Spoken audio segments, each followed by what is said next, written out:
నమస్తే SVRK 9 news కి స్వాగతం. విజయవాడ సెంట్రల్ నియోజకవర్గంలోని 30వ డివిజన్ దేవీనగర్ లో నూతన తెలుగుదేశం పార్టీ కార్యాలయాన్ని ప్రభుత్వ విప్ ఎమ్మెల్యే బోండా ఉమామహేశ్వరరావు ప్రారంభించారు. ఈ సందర్భంగా ఆయన మాట్లాడుతూ 2024 ఎన్నికల్లో ప్రజలకు ఇచ్చిన ప్రతి హామీని ప్రభుత్వం ఒక్కొక్కటిగా అమలు చేస్తుందని తెలిపారు. ప్రజలకు అందుబాటులో ఉండి సమస్యలను పరిష్కరించడమే టీడీపీ లక్ష్యమని, ప్రతి డివిజన్ లో పార్టీ కార్యాలయాల ద్వారా ప్రజలకు మరింత చేరువవుతున్నామని చెప్పారు. ప్రతి శుక్రవారం నిర్వహించే ప్రజా దర్బార్లో ప్రజల వినతులను స్వీకరించి పరిష్కరిస్తున్నామని, ముఖ్యమంత్రి సహాయ నిధి ద్వారా కోట్ల రూపాయల ఆర్థిక సహాయం అందించామని పేర్కొన్నారు. వృద్ధాప్య, దివ్యాంగుల పెన్షన్ల పెంపుతో పాటు తల్లికి వందనం, అన్నా క్యాంటీన్లను, మహిళలకు ఉచిత బస్సు ప్రయాణం, 3 ఉచిత గ్యాస్ సిలిండర్లు వంటి హామీలను ప్రభుత్వం అమలు చేస్తుందన్నారు. రానున్న స్థానిక సంస్థల ఎన్నికల్లో అభివృద్ధి, సంక్షేమ కార్యక్రమాలను ప్రజల్లోకి తీసుకెళ్తామని బోండా ఉమామహేశ్వరరావు తెలిపారు.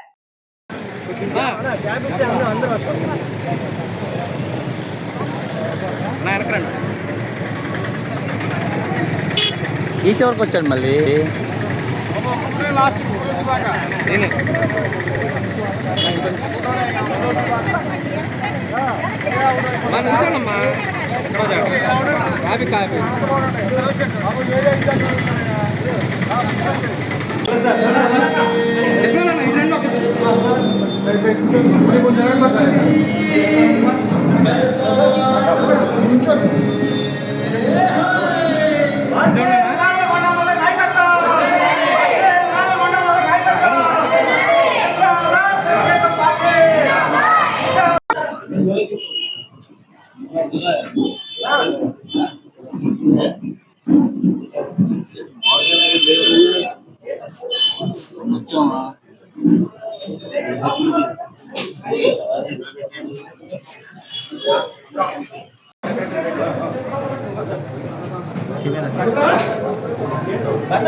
ఓకే 2024 తెలుగుదేశం పార్టీ ఎన్నికల్లో పోటీ చేసినప్పుడు ఏదైతే ప్రజలకి హామీలు ఇచ్చామో, ఇచ్చిన ప్రతి హామీని కూడా నెరవేర్చి ఇవాళ ప్రజల్లో ఉన్నాం. నిత్యం ప్రజలకి జవాబుదారితనంగా కార్పొరేటరు, ఎమ్మెల్యే, ఎంపీ, మంత్రి, ముఖ్యమంత్రి వరకు కూడా ప్రజలకి జవాబుదారితనంగా ఉండి పనిచేస్తా ఉన్నాం. మాకు తెలుగుదేశం పార్టీకి పదవి ఒక అలంకారం కాదు, ఒక బాధ్యత. ఈ పదవి ప్రజలకి నిత్యం కూడా అందుబాటులో ఉండటం అనేది ప్రతి స్థాయిలో కూడా జరుగుద్ది. డివిజన్ స్థాయి డివిజన్ పార్టీ అధ్యక్షుడు కార్యాలయాలు పెట్టుకొని ఆ కార్యాలయాల ద్వారా ఎప్పుడు ఏ కంప్లైంట్ వచ్చినా ఆ కంప్లైంట్ని శాసనసభ్యుని కార్యాలయానికి, అలాగే ఇంకా ఎంపీ కార్యాలయం వెళ్ళాల్సిన ఎంపీ కార్యాలయానికి పంపించి ఆ సమస్యల పరిష్కారం కోసం నిత్యం పనిచేయడం జరుగుతూ ఉంది. ఇవాళ చాలా సంతోషం. ప్రతి శుక్రవారం మా కార్యాలయంలో ప్రజా దర్బార్ అని ఏదైతే నిర్వహిస్తా ఉన్నామో, ఆ ప్రజా దర్బార్లో వచ్చిన ప్రతి అర్జీకి జవాబుదారితనంగా ముందుకెళ్తా ఉన్నాం.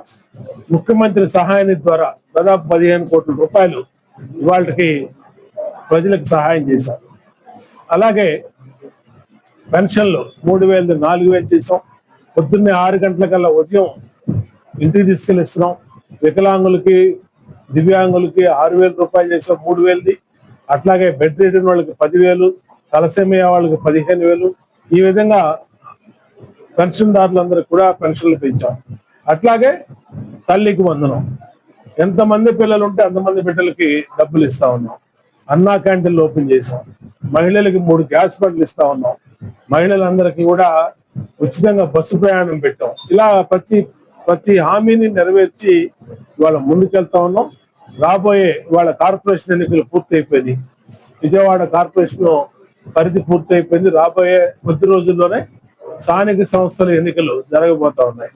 ఖచ్చితంగా రేపు 15వ తారీఖు నుంచి డోర్ టు డోరు ప్రజల్లోకి వెళ్తాం.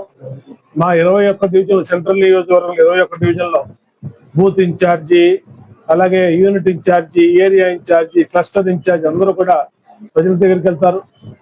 Division committee president, secretary, in charge, committee మెంబర్లు అందరూ కూడా బాధ్యత తీసుకుని ప్రజల దగ్గరికి వెళ్ళి ప్రజలకి సమస్యలు ఏమైనా ఉంటే ఆ సమస్యల పరిష్కారానికి మా దగ్గర తీసుకురావడం, అట్లాగే చేసినటువంటి అభివృద్ధిని చేసినటువంటి సంక్షేమాన్ని ప్రజలకి తెలియజేయటం, ఒక నమ్మకం అనేది మళ్ళా రాబోయే రోజుల్లో మళ్ళా ఈ ప్రభుత్వం